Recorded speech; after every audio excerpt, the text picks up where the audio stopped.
Chapter 6. The Last Day of the Country. The distant sounds of explosions, combined with the noise of traffic, made the face of the capital look strange. Restaurants and cinemas were crowded, as were the banks. The Vietnamese withdrew money to buy dollars and gold. The dollar price increased from 118 dong to 500 dong, and then to thousands, and the price of gold skyrocketed. Those preparing to evacuate needed dollars and gold to buy passports and to arrange their lives in other countries. Others no longer trusted the Vietnamese currency or the banks once the situation unfolded. Money orders also had a place in the black market in Saigon at that time. Although the capital seemed to be calm when looking at the ordinary activities, a heavy atmosphere hung over the minds of the people. They were waiting for something to happen. It was a terrifying prospect for the officers of South Vietnam. It was a waiting for a life of peace, but also full of the unpredictable for ordinary citizens. Whether there would be a major battle or a compromise with the VC, it all meant death sooner or later. We would accept a clash rather than give up, but we had no choice because we had no power. What would happen to us once the VC took the capital? A sea of blood, revenge, and how would they treat their enemies? Everything meant death. Why not accept death with honor instead of death in disgrace? The lives of millions of civilians were threatened, but it seemed that everyone was indifferent. Life went on as usual. The people of Saigon were too familiar with war from the French colonial era, the Tet Offensive of 1968, and the Red Summer of 1972. Some still hoped that the victories of the VC were temporary, like the Tet Offensive. The Americans withdrew at first, but later helped the government of South Vietnam win again. I think that few in South Vietnam could imagine that the loss of the country would happen so easily, like flipping a coin. The chaos in the leadership occurred immediately after Nguyen Van Thieu resigned. Vice President Tran Van Hong could not take control. His main goal was peace talks, although he declared he was ready to fight the VC if necessary. The communists immediately declared that Hong's presidency was unacceptable because he was brother to Thieu. Northern Army units and the VC were surrounding Saigon after the failures of the 18th Division at the Long Con front, Tan Son Hut and Bien Hoa airports, as well as several places in the city, were hit by VC rockets. Meanwhile, in the U.S., President Ford announced, "The Vietnam War is over, and Americans can regain their pride in the Vietnam War." This meant there was no longer any opportunity for the U.S. to assist South Vietnam, and if there were a full-scale battle, we would have to face the situation with our own strength. While Mr. Hong proposed peace talks by sending a minister to Hanoi, the communists continued to refuse cooperation.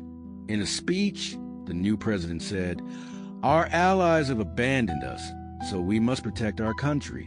Saigon may become a sea of fire and a mountain of bones if a full-scale battle occurs, which I very much wish to avoid." On Sunday, April 27, 1975, under the pressure of U.S.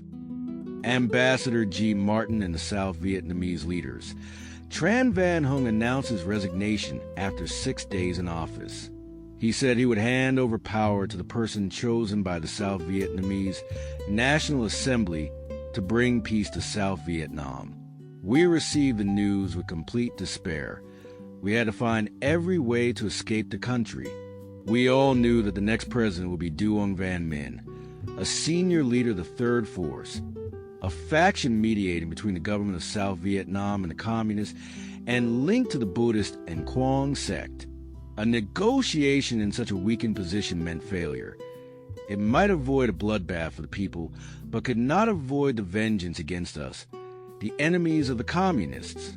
The transfer of power from Hong to Minh early on the morning of April 28th took place quietly and simply. In his speech, Minh promised Hong, whom he often called Master, that he would not betray Hong's trust in order to avoid a bloodbath for the people in the capital. Men accepted a coalition government that included communist, neutral factions, and the Provisional Revolutionary Government. The so-called neutral factions were several organizations in the South, such as the Third Force, and Kwang Buddhist sect, Hoa Hao, Chow Dai, and Catholics. The first thing men declared was to implement one of the communist conditions for peace talks. The U.S. military and civilian personnel must leave Vietnam within 24 hours. There was no mention of the millions of South Vietnamese government personnel and military, other than an order to cease fire immediately. In our agency, there were different orders regarding whether or not to destroy files. The incinerator was full. No more paper could be added. My boss discussed evacuation for the first time, but he had no decision and had to wait for the agency's overall plan. We knew that our agency was dependent on the CIA, and our leaders had to consult American advisors first. The Americans only had 24 hours to leave Vietnam. How could they help us? We were all desperate. Some people went to the Saigon port opposite our agency to board ships, but others were confused about the situation and had to wait for the agency's plan in despair.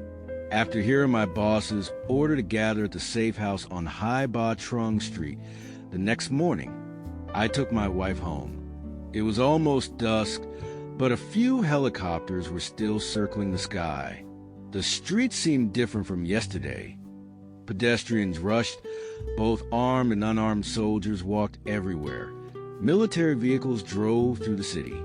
Although the new President Min had issued a ceasefire order, most of the soldiers and police did not leave their guns. Some angry Vietnamese pilots, hurt by the country's fate, used A-37 aircraft to attack Tan Son Nhut Airport, setting several planes on fire and causing explosions that echoed to the center of Saigon. Some Vietnamese soldiers in Marine Corps and airborne uniforms fired M16 rifles at helicopters. The soldiers of the Republic of Vietnam were so disappointed that they did not know what else to do except express their grievances by shooting at the Americans who were evacuating. But nothing happened to them except for one helicopter that crashed into the sea when landing on a U.S. aircraft carrier. The people were riding bicycles and motorcycles, carrying goods taken from American warehouses abandoned at New Harbor, Thursday Duc Province, about 10 miles from Saigon. The capital became chaotic right after big men took power. The U.S. Embassy compound was surrounded by people wanting to get a spot on helicopters landing on the roof. The American Marine Guards, holding M16 rifles, stood distracted at the watchtowers. The crowd in front of the closed gates raised documents. Sometimes a gate opened, and I saw some Westerners enter. I also saw a few Vietnamese inside the embassy. The Americans finally had to leave Vietnam within 24 hours, so the evacuation was rushed and noisy, creating more and more doubts among the people. Everyone in the capital seemed to feel that the fall of the country was near. People flooded the streets to watch helicopters in the sky, find ways to evacuate, or scavenge items from the abandoned U.S. warehouses. Vietnamese soldiers and police no longer wanted to intervene. All this created an unprecedented chaotic scene. For the first time, I brought home a pistol. I didn't want my wife to know, so I hid it in the corner of a drawer. I didn't understand why I did this, but I felt a little anxious and fearful about this action of mine. I guess I was preparing for our death, or perhaps just my own, if I didn't have the courage to kill my wife when the time came. I felt sorry for the child still in her womb, whether it was a boy or a girl. I had once told my wife that we would name our son on Hong and our daughter Hong On. In this situation, I didn't know whether the child would even be born. I thought that a final battle might not happen, but the loss of the country was inevitable. Communism or capitalism meant nothing to me. The long war on our land would come to an end, and I thought that no side had won the Vietnam War because too many Vietnamese on both sides had died in the war. I wasn't talking about the soldiers. I was talking about the civilians. the innocent people who have been killed in a very senseless war. If I died when the war ended, I would simply be one of the soldiers who died in that war. I hope that my people will be happy in peace, even under the communist regime. I thought that whether under communism or capitalism, everyone was still Vietnamese. That was better than having the country under control of colonialists. These thoughts gave me some peace, and I returned home with a somewhat lighter heart to find a way to escape. Sitting behind the motorcycle, my wife didn't say anything on the way home, but I felt her tears wetting my neck where she pressed her face. Her arms clung to me more tightly than usual. I understood that she was afraid of something terrible happening, and she was also afraid of losing the happiness she had. I didn't know how to reassure her, except by gently stroking her hand. After nearly 3 years of living together, I always took my wife to the places she wanted to go. Whenever I entered the agency, I would go to the office to kiss her before heading to my own office. She often mentioned the first time we went to the movies together. I wished her a good night before parting ways, and she told me that she loved me since that moment. We once planned to have 2 children, a boy and a girl, but when we found out that my wife could only have 1 child, we hoped it would be a boy. In our country, the mindset of valuing sons over daughters may be a common custom, and perhaps we couldn't escape this tradition. I only wanted a son to please my wife. I didn't care if it was a son or a daughter. I knew the child would bring my wife happiness, but I didn't know if that happiness would turn into regret. I felt sorry for my wife, for the unborn child, and for myself. We were stuck in a situation with no way out. I could only rely on the common plan of the agency, but seeing the hasty evacuation of the Americans, I knew we could no longer depend on them. How could they help us when they themselves were withdrawing in such a rushed manner? I didn't know if the order for the Americans to withdraw within 24 hours came from big men or from the Americans themselves. But in my opinion, everything had originated from Washington because the Americans wanted to withdraw with honor. They left Vietnam under the orders of the President of the Republic of Vietnam, not because they lost the war. Perhaps this meant honor for them. I truly didn't know who won the Vietnam War, but I felt that we were abandoned after the war ended. In 1963, Duong Van Minh paved the way for the American military to enter Vietnam to fight against the communists. In 1975, Duong Van Minh again took power to negotiate with the communists, and the Americans had the chance to withdraw completely from Vietnam. It was a reversal of history.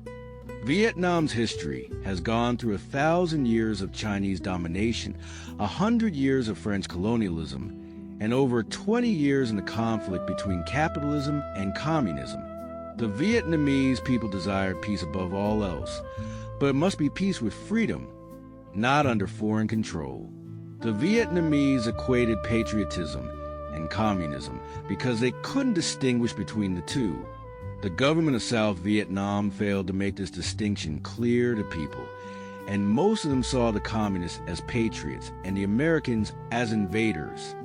Furthermore, the direct intervention of the American military in Vietnam caused the government of South Vietnam to lose its moral high ground in the fight against communism, driving the people against the Americans. The people no longer trusted the government of South Vietnam, even though there were much propaganda to explain the brutality of the communists. The communists called the government of South Vietnam a puppet regime, and the people seemed to believe that the government was just an instrument of the Americans. The conflict between capitalism and communism had turned into a liberation war to fight against the so-called American imperialism. I thought all of this stemmed from the direct intervention of the U.S. in Vietnam, while the Soviet Union and China only sent weapons and money to North Vietnam. They didn't send troops, except for advisors. I didn't understand how both the Americans and the communists claimed to have won the war.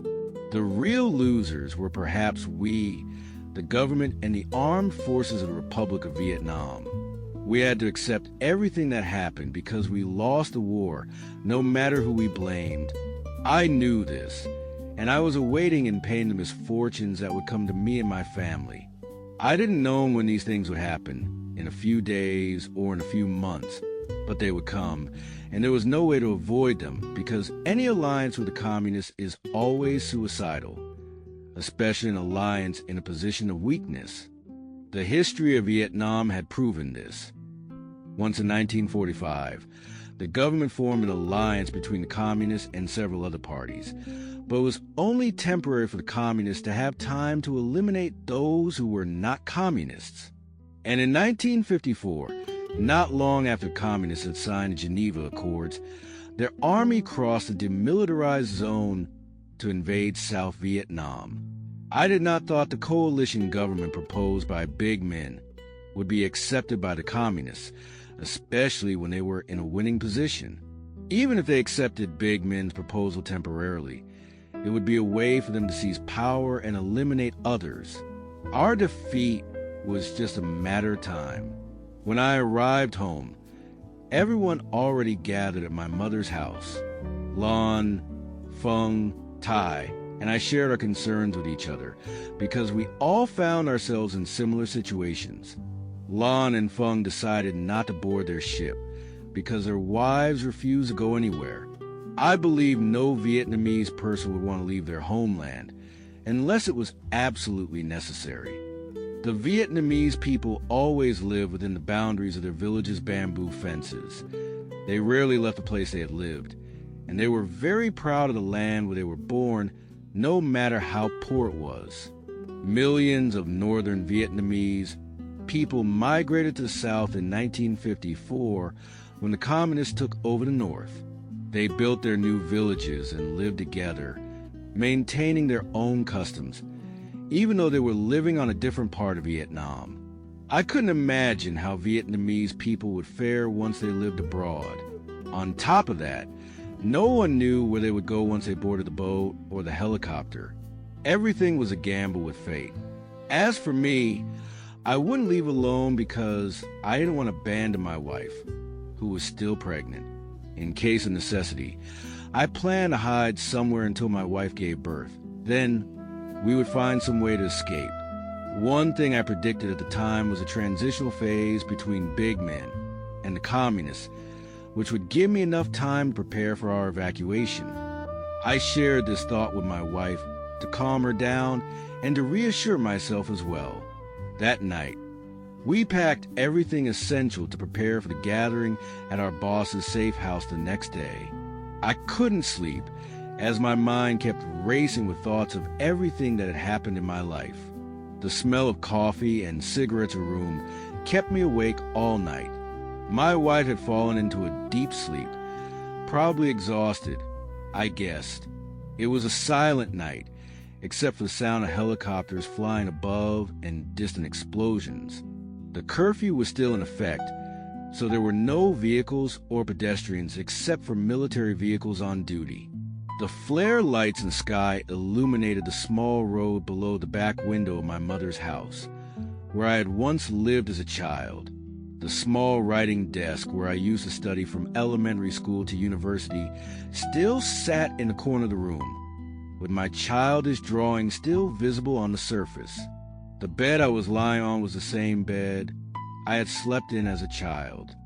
My textbooks, from high school to university, were still neatly arranged on a shelf I had built myself. Nothing had changed except for my own thoughts. I felt regretful for my lost youth, which I would never be able to relive. My mother's coughing downstairs brought me back to the present. I heard the sound of water being poured into a glass and my mother's footsteps. These were the sounds I had heard for a long time. My mother was a small woman, smaller than the average Vietnamese woman, but she was not weak. She could sit at the sewing machine all day long to earn money, to feed us. Her whole life was one of sacrifice for her children. My father had left the family and gone into the jungle when she was still very young, and he was killed in a battle with French troops when she was only 29 years old.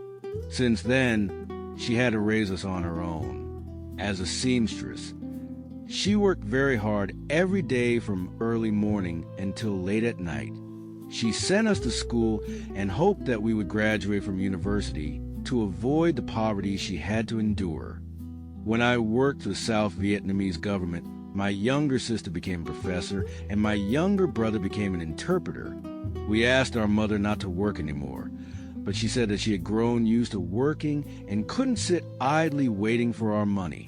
I think my mother's life is a shining example for Vietnamese women. At that moment, I felt a pang of regret that I had not yet repaid my mother's kindness, and I didn't know if I would ever have the chance to do so. The next morning, I took my wife to a safe house on Phan Ton John Street. My younger brother Tuan and my cousin Nia came along with me. I wanted them to come along so that if I had to leave, I wouldn't be alone abroad. Moreover, Nia had been my collaborator at the College of Science, so he should also leave to be safer. We passed by the U.S. Embassy before reaching the safe house. The streets seemed busier than before. Motorbike riders were heading toward the city center with bags filled with goods in front and people sitting behind. Despite the barbed wire along the walls and the guards in the Marine Corps, some Vietnamese were climbing over the embassy's walls, trying to force their way into the main and side gates. Thousands of people, with their belongings, gathered around the embassy and the back gate of the police headquarters in District 1, behind the embassy. The evacuees were waiting for helicopters on the rooftops of several buildings in downtown Saigon, surrounding the naval guards on a road leading to the Saigon port. It was a chaotic evacuation. I couldn't see any Westerners in the crowd near the U.S. Embassy. They must have left the night before. The safe house was full of staff. I thought the very idea of a safe house had lost its meaning now. I saw everyone present, including my collaborators and their families. Deep, an artist in our group, and his pregnant wife met me at the front door and told me that Mr. Long, our boss, was calling Mr. Locke, the new special commissioner, to ask about the evacuation for the staff and their families. We waited anxiously. Tuan and his wife came to say goodbye to my wife and me. We talked about what was happening in the capital, but the main topic was our fate and circumstances. Trung, Tam, Tri, Lam, Vin, and Nam, my collaborators, gathered around me and asked many questions I couldn't answer. I wondered why they didn't evacuate themselves, since they were young and single, and it would be much easier for them to board a ship in the Saigon port. I thought maybe they were waiting for the agency's common plan. An incomplete preparation was a disaster in such an emergency. Due to my wife's condition, I couldn't leave without a common plan from the agency. Just after I arrived, Long, with a sorrowful expression, came out of the room and said that the agency's evacuation could not take place immediately because the Americans had to take care of their people first. He told us to find our own way out if we didn't want to gather that evening at the headquarters on Nguyen House Street to wait for the American helicopters. We all left the safe house one by one. After dividing the remaining secret funds, Long and Heap, the security officer, sneaked into the District 1 police headquarters and entered the U.S. Embassy through the back gate. Most of us had to leave to figure out how to save ourselves. I passed by the Saigon port and saw Vu Tsong Tuan's Lambretta's motorcycle. A colleague of mine left there. I knew he must have left for a naval ship right after leaving the safe house. I asked Tuan and Nia if they wanted to go to the port, but neither of them wanted to. On the way home, I stopped by Deep's house to see if they had any way to leave since Deep's wife was also pregnant like my wife, but they had no other plans either. I had no choice but to return home, waiting for events to unfold in complete despair. Helicopters were still flying in the sky, and the sound of gunfire echoed aimlessly. The rumble of artillery and missiles came from afar. By noon that day, a jet helicopter, followed by 2 fighter planes, flew eastward in the sky. Many gunshots rang from the ground, along with white smoke bursts that marked the departure of people. It was a final evacuation flight for the Americans, perhaps even for Ambassador Martin. The Americans came to Vietnam under the pretext of helping the Vietnamese preserve their freedom, but now they were leaving Vietnam without any farewell ceremony, leaving behind the anger of the abandoned people. The French colonists had left Vietnam in 1954 after their defeat at Dien Bien Phu Highland, but they didn't leave through the back door like the Americans.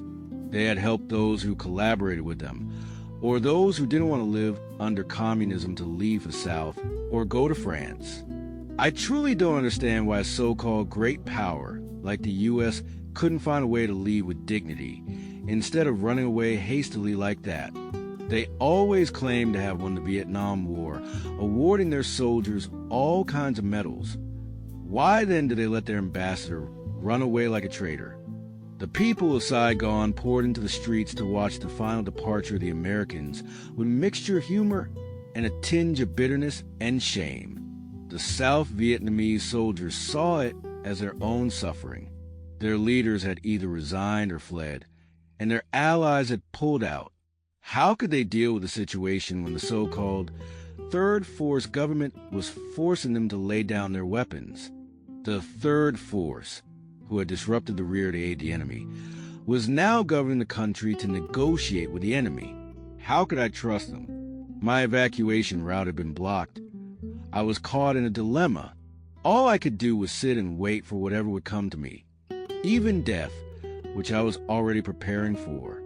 I thought there was nothing worse than waiting for the worst to happen with no way to defend myself. The night of April 29, 1975, was the longest night of my life. I didn't go to the agency headquarters on Nguyen House Street as planned, because I knew it was just a final deception. The Americans were all gone. Who would take care of us? Such a large group of evacuees? I thought the only way out was to go to the port and climb aboard a ship, but I couldn't do that. The gathering at Nguyen House Station that night failed. Some people left by naval ships, but the majority returned home the next morning in complete despair. The sound of bombs, missiles, and artillery echoed from afar throughout the night. The Saigon radio station only played military music, a habit of the station when a major event happened. The Vietnamese had heard this kind of music during the 1963 coup that overthrew the First Republic, during the Tet Offensive in 1968, and during the coups against the governments of Duong Van Minh and Nguyen Khan. This time, the music was preparing for the most important event, perhaps the fall of the country. The Voice of America had stopped broadcasting the song White Christmas, which had been played continuously before. The American withdrawal was complete. The BBC announced that President Duong Van Minh had failed his attempt to cooperate with the VC, and the communist forces were surrounding Saigon, waiting for Minh to surrender. The communists believed Minh was just a continuation of a government supported by the Americans. We had failed, and our country would be lost in a day or two. The communist units were surrounding the capital. The South Vietnamese army had completely disintegrated. Most of our leaders had fled, and the new president had ordered the surrender of the weapons. If reconciliation happened, it would only be suicide. I had listened to the broadcast throughout the night, waiting for the worst to happen, filled with complete disappointment. I couldn't hold back my tears.